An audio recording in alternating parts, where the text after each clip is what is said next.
He is still 7 weeks from taking office and has been the mayor-elect of New York City for exactly 7 days. And already, Bill de Blasio is facing the first big test of his administration.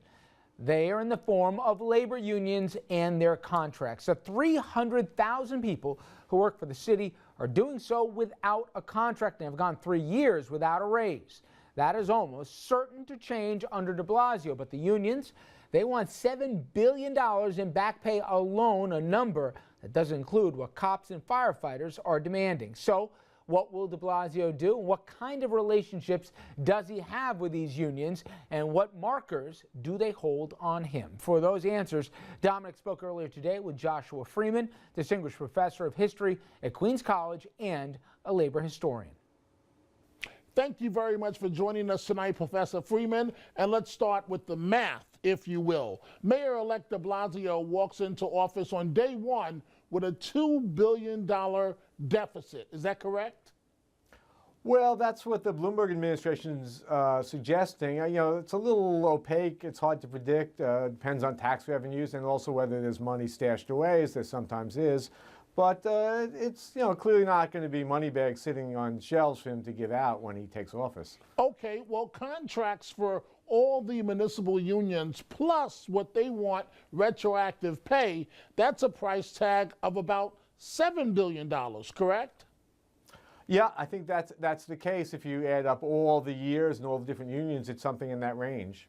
Okay, so that's $9 billion that Mr. de Blasio, that doesn't even include, Professor, his signature issue of universal pre-K. Put that aside for a moment. How in the world does the mayor-elect cover the budget shortfall and contracts for all the unions?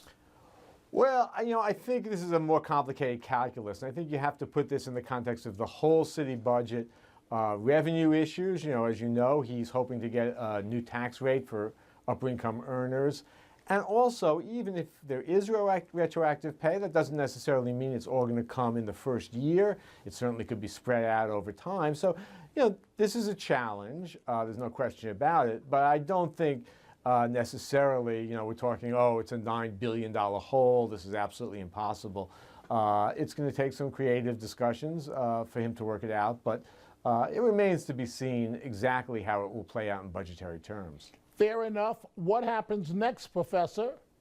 Well, I assume that there'll be some, quiet discussions between the mayor and or perhaps his intermediaries and union leaders.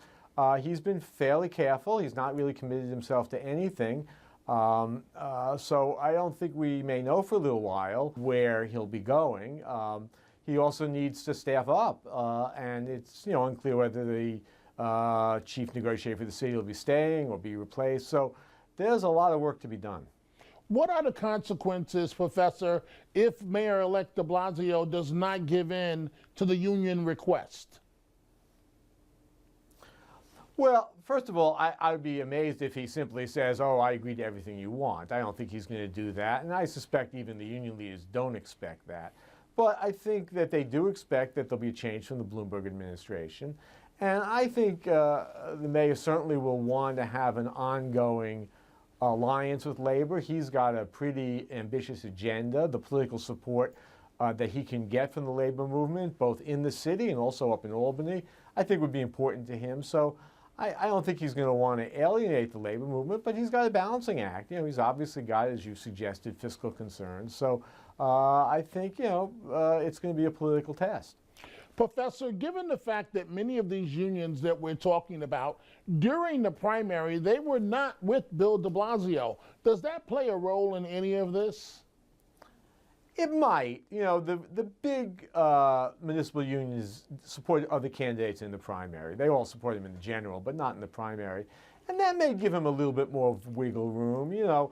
I think in politics, the people who come in early on, tend to have a special relationship. On the other hand, I don't think he's going to be vindictive or hold it against them. I think he clearly wants to have good relations with most of these groups. You paid close attention to these issues, Professor. What type of relationship do you envision this mayor that we don't know much about? What type of relationship do you envision him having with labor unions in New York City? Well, I think one of the most interesting aspects is the non-municipal unions, the private sector unions. You know, Bill de Blasio, even while he was campaigning, was a big advocate of the idea of union organizing as a way of addressing low-wage workers' problems and income inequality. So he, endorsed things like fast food workers and car wash workers organizing.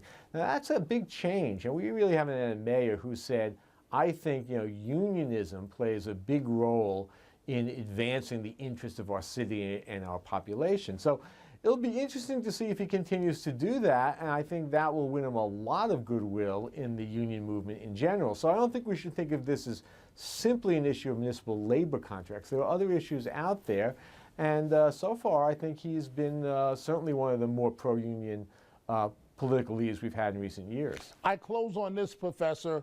$2 billion budget shortfall, $7 billion for the contracts, and universal pre-K. Are all of these things possible for this mayor?